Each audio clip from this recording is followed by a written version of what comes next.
नमस्ते, I am JV Narbaz Khan, faculty of education methodology, department of fine art.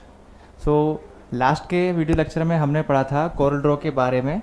Corel Draw के जो tools थे वो हमने डिस्कस किए थे। टूल्स डिस्कस हो चुके थे, उसके बाद में आगे मैं बता देता हूँ। ये हमारे कुछ टूल्स थे जैसे पिक टूल, और ये हमारा pen tree tool, artistic tool, brush tool, ये कुछ अपन ने टूल्स यहाँ पे डिस्कस कर लिए थे। शेप टूल हो गया, हमारा क्रॉप टूल हो गया। आज हम इसके आगे का पढ़ेंगे, ठीक है। वर्क विथ कलर्स एंड फिल्स, ठीक है। तो अब इसमें जानते हैं कि एक सेकेंड, RGB और CMYK। तो आपने RGB और CMYK सुना होगा। RGB क्या होता है? रेड, ग्रीन और ब्लू। कोरल ड्रॉ के अंदर जब आप डिज़ाइन करते हैं तो दो फॉर्म चलती हैं हमारी, एक तो चलती है RGB, एक चलती है CMYK, ठीक है। तो RGB का मतलब होता है रेड, ग्रीन और blue, used for digital screen. इसमें आप जो भी डिज़ाइन करते हो, जैसे ये आप यहाँ पे डिज़ाइन देख रहे हो, तो मैं जो भी डिज़ाइन करूँगा या जो भी मैं क्या कहते हैं यहाँ पे शेप डिज़ाइन कर रहा हूँ, वो मेरी कैसे दिखेगी? डिजिटल फॉर्म में दिखेगी जब मैं उसको RGB में सेव करूँगा। तो उसके लिए क्या करना होगा आपको?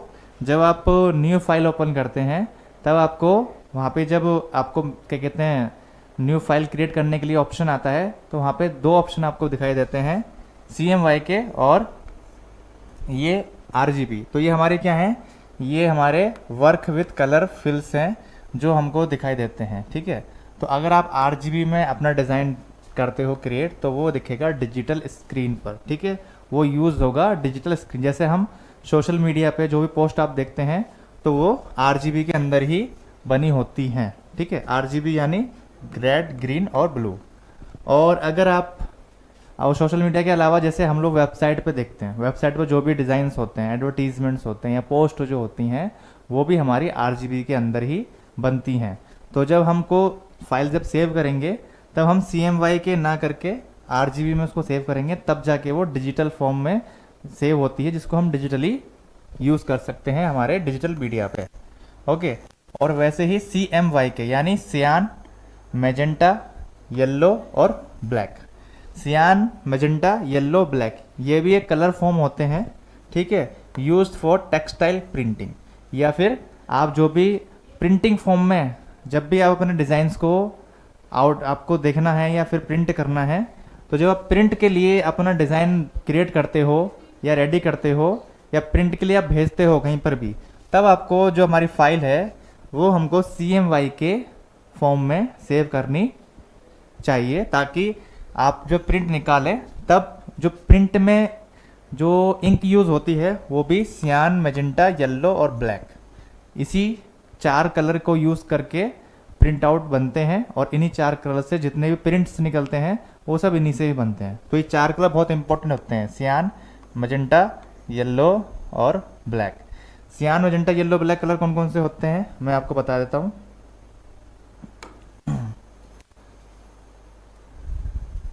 एक तो येलो आपका ये हो गया, ये हो गया हमारा मैजेंटा, ठीक है। और येलो आपका ये हो गया येलो, और ब्लैक तो आपको दिख ही रहा है, ब्लैक जानते हैं सब। और मैजेंटा, मैजेंटा होता है ब्लू के जैसा, लाइट ब्लू, इसमें है नहीं है तो हम इसको ले लेते हैं, ये हमारा सियान। और ब्लैक तो आपको दिख ही रहा है, ये हमारा ब्लैक हो गया। तो ये 4 कलर मिलके आपको क्या बनाते हैं? आपका प्रिंट बनाते हैं। ये 4 जब कलर मिलते हैं, इन्हीं से ही सारे कलर क्रिएट होते हैं जब भी हम प्रिंट लेते हैं। तो जब आपको प्रिंट में अपना डिज़ाइन, अपनी शेप या अपना जो भी लेआउट है, तो आपको अगर वो शो करना है या देखना है तो आप CMYK में ही सेव करेंगे, ठीक है। और जब आपको आपका जो भी डिज़ाइन है या जो भी आपका क्या कहते हैं क्रिएटिविटी है, वो आप जब आपको यूज डिजिटल फॉर्म में या डिजिटल मीडिया में, सोशल मीडिया पे आपको पोस्ट करनी है या वहाँ पे शो करनी है, तब आप क्या करेंगे? RGB यानी रेड, ग्रीन और ब्लू के अंदर ही सेव करेंगे, ठीक है। समझ में आ गया था ना?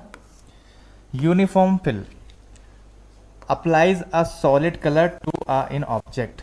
अब ये यूनिफॉर्म जो फिल होता है, कलर जब हम फिल करते हैं, तो यूनिफॉर्म फिल में क्या होता है कि हम जब भी कुछ किसी ऑब्जेक्ट में, ये जो मेरा ऑब्जेक्ट डिज़ाइन बन रहा है, इसमें जब मैं कलर फिल करूँगा तो वो सॉलिड कलर फिल होगा किसी भी ऑब्जेक्ट के अंदर, यानी वो एकदम थिक कलर होगा। जैसे मुझे रेड करना है तो वो एकदम सॉलिड ही होगा, ठीक है। फाउंटेन फिल यानी create a gradient effect useful for shading garments, ठीक है।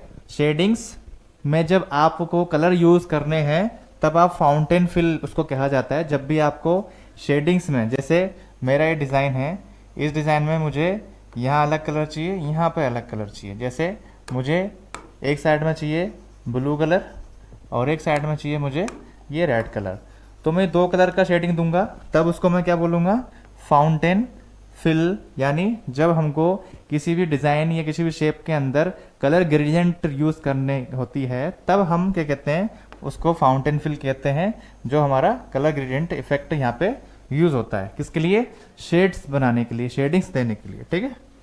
टेक्सचर फिल, टेक्सचर फिल यानी जो भी टेक्सचर आपको समझ में, टेक्सचर यानी जो उसके अंदर उभार होते हैं, जो टेक्सचर्स होते हैं, वो हम कैसे करते हैं, add predefined textures to object used in textile design, या हम और भी क्या कहते हैं, जितने भी डिज़ाइंस बनाते हैं उसमें आप यूज़ कर सकते हो।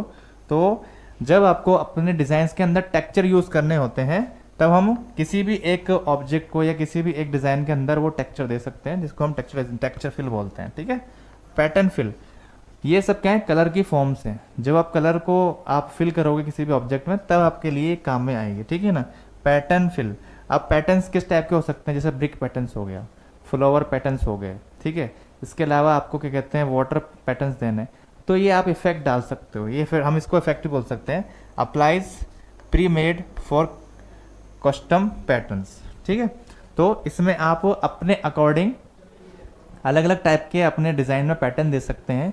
जैसे आपको वॉल क्रिएट करनी है, तो वॉल के लिए आप ब्रिक पैटर्न वहाँ पे बना सकते हो, ठीक है।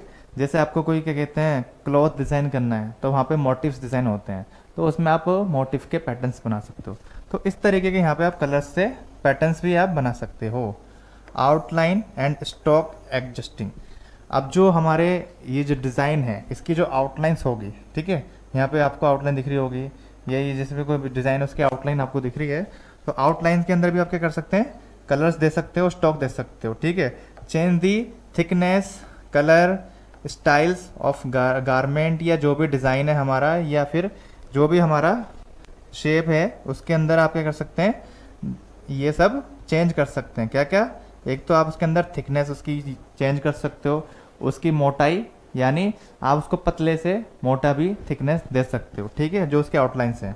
कलर वहाँ पे आप चेंज कर सकते हो, जो आउटलाइंस है उनका आप कलर भी चेंज कर सकते हो, ठीक है। स्टाइल चेंज कर सकते हो, कोई सीधी लाइन चल रही है तो आप उसको क्या कहते हैं, ब्रेक लाइन भी कर सकते हो। ऐसे आप अलग अलग पैटर्न्स में दे सकते हो, स्टाइल चेंज कर सकते हो, ठीक है।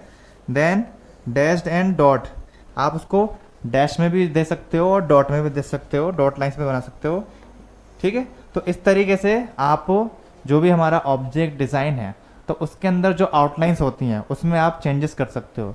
अगर वो आपको आउटलाइन नहीं चाहिए, सिर्फ आपको आपका डिज़ाइन शो करना है, तो आप वो भी कर सकते हो, अपने आउटलाइंस को रिमूव भी कर सकते हो, ठीक है। यहाँ पे जो ये आपको एक क्रॉस का बटन दिख रहा है, इनसे आप अपने जो भी ये शेप है इसकी आउटलाइन हटा भी सकते हो। इस पर आप क्लिक करो तो हट जाएगी। जो भी आप कलर यूज़ करते हो, इस कलर पैलेट से आप कलर यूज़ कर सकते हो, जो आपको यहाँ शो हो रही है, ठीक है। जैसे कि मैंने यहाँ पे कलर रेड शेप बनाया है, अगर मैं इस पर रेड कलर करूँगा तो रेड हो जाएगा। अगर मुझे कुछ और अदर कलर करना है तो मैं क्या करूँगा, सीधा सा जो भी मैं कलर पे मैं टच करूँगा तो वो कलर यहाँ फिल हो जाता है, ठीक है। तो इतना समझ में आ गया होगा आपको कि CMYK और RGB और CMYK में क्या डिफरेंट होता है, कहाँ पे इसका यूज़ होता है। ये चीज़ बहुत इंपॉर्टेंट है, इसको आपको पता होना चाहिए, ठीक है। नेक्स्ट है हमारा लेयर एंड ऑब्जेक्ट मैनेजमेंट। अब ये जो हम डिज़ाइन करते हैं, जब भी मैं कुछ भी डिज़ाइन कर रहा हूँ, तो जो मैंने एक ऑब्जेक्ट डिज़ाइन किया या फिर मुझे दूसरे ऑब्जेक्ट बनाया मैंने, ऐसे मैंने कोई भी एक शेप बनाई, ड्राइंग बनाई है, कोई भी एक डिज़ाइन क्रिएट किया, ठीक है। तो उसकी क्या होती है, हमारे इसमें लेयर्स क्रिएट हो जाती हैं, तो 1 बाय 1 लेयर उसकी बनती रहती है, ठीक है। लेयर्स एंड ऑब्जेक्ट मैनेजमेंट, ठीक है। Using layer in CorelDRAW in organizing design elements. तो जब आप CorelDRAW में लेयर्स यूज़ करते हो तो आपको क्या हेल्प मिलती है कि ऑर्गेनाइज करने में, उसको डिज़ाइंस को, एलिमेंट्स को ऑर्गेनाइज करने में आपको हेल्प मिलती है। जो भी डिज़ाइंस होते हैं उनको एलिमेंट करने में, आपको ऑर्गेनाइज करने में आपको हेल्प मिलती है। ठीक है, जैसे मैंने फर्स्ट ऑफ ऑल कुछ क्या कहते हैं, जैसे बॉडी फिगर बना रहा हूँ तो मैंने सबसे पहले फेस बनाया, तो फेस की एक अलग लेयर बन जाएगी। ठीक है, अगर मुझे फिर आज के हाथ बनाने हैं तो जैसे फेस की लेयर हो गई, ये हाथ की लेयर हो गई, ये पाँव की हो गई, ये उसके कपड़ों की हो गई, ये जूतों की हो गई, इससे अलग अलग लेयर बन जाती है। तो आप क्या कर सकते हो, उसके अंदर एक लेयर पे जब आपको काम करना है तो जब आप एक लेयर पे, सिंगल लेयर पे काम कर रहे हो तो बाकी सारी लेयर आपको डिस्टर्ब नहीं हो पाएंगी। आप सिर्फ एक ही लेयर पे काम कर रहे हो तो आपका जो बाकी लेयर्स हैं उसमें कुछ आप डिस्टर्ब नहीं कर सकते, मतलब वो आपकी डिस्टर्ब नहीं होती हैं, आप उस पर एक ही लेयर पे काम कर रहे होगे जब। ठीक है, तो इस तरीके से ये लेयर्स बन जाती हैं। हम तो इसमें आपका फ़ायदा क्या होता है कि जो डिज़ाइन एलिमेंट्स हैं उसको ऑर्गेनाइज करने में आपको बेनिफिट मिल जाता है।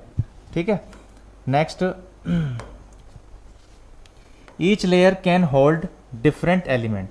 अब जो हमारे जितनी भी लेयर्स होती हैं, हर एक लेयर क्या करती है, एलिमेंट्स को डिफरेंट होल्ड करती है, डिफरेंट एलिमेंट्स को होल्ड करती है। ठीक है, समझ में आ गया। तो हमारी जो लेयर्स होती हैं वो हर एक एलिमेंट्स को होल्ड करती हैं, मतलब रोकती हैं। मतलब आप अगर एक एलिमेंट्स पे काम कर रहे हो और तो उसकी एक लेयर आपकी क्रिएट हो चुकी है, तो आप जब भी उसमें एडिट करोगे तो सिर्फ उसी में ही एडिट होगा, बाकी और आपकी चीज़ें डिस्टर्ब नहीं होंगी। ठीक है ना, डिस्टर्ब नहीं होंगी। आउटलाइंस, जैसे हम देखें, 1 layer for outline, 1 for colour, 1 for patterns. तो जैसे हम अलग अलग लेयर बना दी, हमने आउटलाइंस की अलग बना दी, हमने क्या कहते हैं कलर्स की अलग बना दी, और हमारे पैटर्न्स की अलग लेयर बना दी। तो जब आप एक लेयर पे काम करोगे, जैसे मुझे कलर वाली लेयर पे काम करना है तो मैं सिर्फ कलर वाली लेयर को ही हाथ लगाऊंगा, उसमें बाकी अदर लेयर डिस्टर्बेंस नहीं होंगी। ठीक है, डिस्टर्ब नहीं होंगी। लेयर कैन बी लॉक्ड और hidden to prevent unwanted modification. जैसा कि मैंने बताया कि जो लेयर्स होती हैं वो लॉक्ड हो जाती हैं या हिडन हो जाती हैं, किस लिए, प्रिवेंट अनवांटेड मॉडिफिकेशन। तो आप उसके अंदर जब भी एक लेयर पे काम करोगे तो बाकी लेयर आपकी डिस्टर्ब नहीं होती है, तो कोई भी आप अनचाहा उसमें मॉडिफिकेशन नहीं कर सकते। ठीक है ना। अरेंजिंग ऑब्जेक्ट, तो इसमें क्या होता है, अरेंज करने पड़ते हैं ऑब्जेक्ट को। यूज सेंड टू बैक और bring to front for overlapping elements. तो इसमें क्या होता है, जब हम क्या कहते हैं लेयर्स पे काम करते हैं तो अरेंजिंग ऑब्जेक्ट्स, तो आप अपने ऑब्जेक्ट्स को अरेंज कर सकते हो इजीली, सेंड टू बैक कर सकते हो या फिर ब्रिंग टू फ्रंट कर सकते हो। ठीक है, आप उसको बैक में भी लेके जा सकते हो और उसको फ्रंट में भी लेके जा सकते हो। जैसे मुझे इस लेयर को ऊपर लेके जाना है तो मैं क्या कर सकता हूँ, ईजिली इस वाली लेयर को ऊपर ले जाऊंगा और इस वाली लेयर को नीचे ले जाऊंगा। ठीक है, तो मैं हमारी अपनी लेयर्स को उसका जो जगह है, स्थान है, उससे मैं चेंज कर सकता हूँ। उसको बैक में भी लेके जा सकता हूँ और फ्रंट में भी लेके आ सकता हूँ, तो वो ऊपर नीचे कर सकता हूँ मैं। ठीक है, ग्रुपिंग एंड अलाइंग ऑब्जेक्ट। अब इसमें एक चीज और अच्छी होती है कि आप जितने भी ऑब्जेक्ट हैं तो उसको क्या कर सकते हो, आप ग्रुप भी कर सकते हो। तो इसकी शॉर्टकट की होती है Ctrl+G। आपको क्या करना होता है, जितने भी ऑब्जेक्ट हैं, ठीक है, उनको आप एक साथ सेलेक्ट कर लो और Ctrl+G आप दबाओगे, Ctrl+G, तो हमारे जितने भी एलिमेंट्स हैं वो क्या होंगे, एक साथ ग्रुप हो जाते हैं। ठीक है, अलाइन हो जाते हैं। जितने भी हमारे जो एलिमेंट्स होते हैं, मल्टीपल एलिमेंट्स होते हैं, उनको हम एक साथ ऑब्जेक्ट को कंबाइन कर सकते हैं, किससे, Ctrl+G से। ठीक है, उसके लिए क्या करना होता है आपको, जैसे यहाँ पर आपके बहुत सारे एलिमेंट्स बने हुए हैं। ठीक है, अब इनको आपको एक साथ पहले सेलेक्ट करना है। ठीक है, उसके बाद में आपको हमारे कीबोर्ड से Ctrl+G दबाना है, कंट्रोल, ठीक है, Ctrl+G आप क्लिक करोगे तो आपके जितने भी एलिमेंट्स हैं वो सब कंबाइन हो जाएंगे। ठीक है, उसके बाद आपको अगर उनको अनग्रुप करना है, अब यही जो मैंने ग्रुप किए थे, अब इसको आपको अनग्रुप करना है, तो उसके लिए आप क्या करोगे, Ctrl+U, यही आपको Ctrl+U दबाओगे आप, तो ये क्या हो जाएंगे, Ctrl+U दबाने से ये सेपरेट हो जाएंगे ग्रुप से। ठीक है, कोई भी अगर आपके पास में ऐसे ऑब्जेक्ट हैं CorelDRAW के अंदर जो ग्रुप हो गए हैं, उनको आपको अनग्रुप करना है, तो तो आप उसको सेलेक्ट करोगे। सेलेक्ट करने के बाद में आप उस कंट्रोल प्लस यू आपको अपने कीबोर्ड से दबाना है, तो हमारे ऑब्जेक्ट क्या हो जाएंगे, सेपरेट हो जाएंगे। ठीक है, सेपरेट हो जाते हैं हमारे जितने भी ऑब्जेक्ट होते हैं वो ग्रुप्ड से अनग्रुप्ड हो जाते हैं। ठीक है, align and distribute help in placing design elements symbol systematically. ठीक है, अब इसके अंदर आप अपने जो भी ऑब्जेक्ट हैं उसको आप अलाइन कर सकते हो। ठीक है, डिस्ट्रीब्यूट कर सकते हो, एक सिस्टमेटिक तरीके से आप उसको प्लेसमेंट दे सकते हो। ठीक है, जैसे मुझे फर्स्ट में कुछ और चाहिए या सेकंड में कुछ और चाहिए, ऐसे आप उसको अलाइन कर सकते हो वन बाय वन, और उसके प्लेसमेंट जो है वो भी आप इजीली अपने अकॉर्डिंग चेंज कर सकते हो। ठीक है, अब जैसे एक प्रैक्टिस है, क्रिएट ए लेयर, क्या कहते हैं, कोई भी गारमेंट डिजाइन आपको बनाना है, keeping outline fill and details in separate layers, group and align element for professional looks. ठीक है, जब आपको कुछ भी आपको एक एक्सरसाइज करनी है जिसमें आपको कुछ भी ऑब्जेक्ट या डिज़ाइन क्रिएट करना है, फिर उसकी अलग अलग लेयर बनानी है, देन उसके बाद में उसको ग्रुप करके देखना है और अनग्रुप करके देखना है। ठीक है, तो ये आप एक्सरसाइज को करोगे, दोहराओगे, तो आपको समझ में आ जाएगी इजीली, क्योंकि कुछ ज़्यादा हार्ड वाली चीज़ नहीं है। जब आप क्या कहते हैं खुद सेल्फ काम करते हैं, जब भी हमको डिज़ाइन करेंगे तो आपको ऑटोमेटिक वो चीज़ समझ में आने लगती हैं। ठीक है, उसके अलावा और भी जो हम क्या कहते हैं एक्स्ट्रा चीज़ें होती हैं, उसके अंदर अदर टूल्स होंगे, अदर चीज़ें होंगी, अदर उसके अंदर क्या कहते हैं मॉडिफिकेशन आपको करना होगा। तो जब आप यूज़ करोगे सॉफ्टवेयर को तो आपको धीरे धीरे खुद भी चीज़ें पता चल जाती हैं। ठीक है, समझ में आ गया। तो जैसा कि मैंने बताया कि अब ये जो टूल्स मैंने बताए थे ना, ये टूल्स आपके बहुत बेनिफिट होते हैं। इसमें भी टूल्स के अंदर और भी बहुत सारे टूल्स होते हैं, तो इनको आपको समझना पड़ेगा कि जैसे ये शेप टूल है, शेप टूल के अंदर स्मूथ, स्मीयर, ट्विस्ट, तो ये बहुत सारे इनके अंदर भी टूल्स आपको देखने को मिलेंगे। ठीक है, इनके सबके एक अलग अलग आइकन्स भी होते हैं। ठीक है, तो हर टूल्स का एक काम होता है और उसका एक अलग आइकन होता है, और उसी टूल्स के अंदर जैसे आपको यहाँ शो हो रहे हैं, यहाँ पे एक छोटा सा एरो दिख रहा है, इस पर आप क्लिक करोगे तो ऐसे उसके जो साथ में और टूल्स हैं, हेल्पिंग टूल आपको देखने को मिल जाते हैं। ठीक है, तो ये जो अदर टूल आपको देखने को मिल रहे हैं कब शो होते हैं, कि जो हमारा टूल है ये शो हो रहा है आपको, इसके नीचे एक एरो दिख रहा होगा आपको, इस एरो पे आप क्लिक करोगे तो आपको उसके सब टूल्स या अदर टूल्स, हेल्पिंग टूल आपको देखने को मिल जाते हैं। तो ऐसे हर एक टूल के बहुत सारे हेल्पिंग टूल होते हैं या उससे डिफरेंट टूल भी होते हैं, तो आपको यहाँ पर देखने को मिल जाते हैं, जिससे आप उस टाइप के या उसी क्या कहते हैं उसके जैसे काम कर सकते हो। ठीक है, समझ में आ गया। तो ये सारे टूल आपको मैंने समझाए थे, इनको आप क्या कहते हैं प्रैक्टिस करके देखोगे, जब डिज़ाइन करोगे तो आपको खुद ब खुद चीज़ें समझ में आने लग जाएंगी। तो नेक्स्ट के वीडियो, ये पूरा एक कोरल ड्रॉ का मैंने आपको स्टार्टिंग से लेके एंड तक समझा दिया है। ठीक है, थैंक यू सो मच, नमस्ते।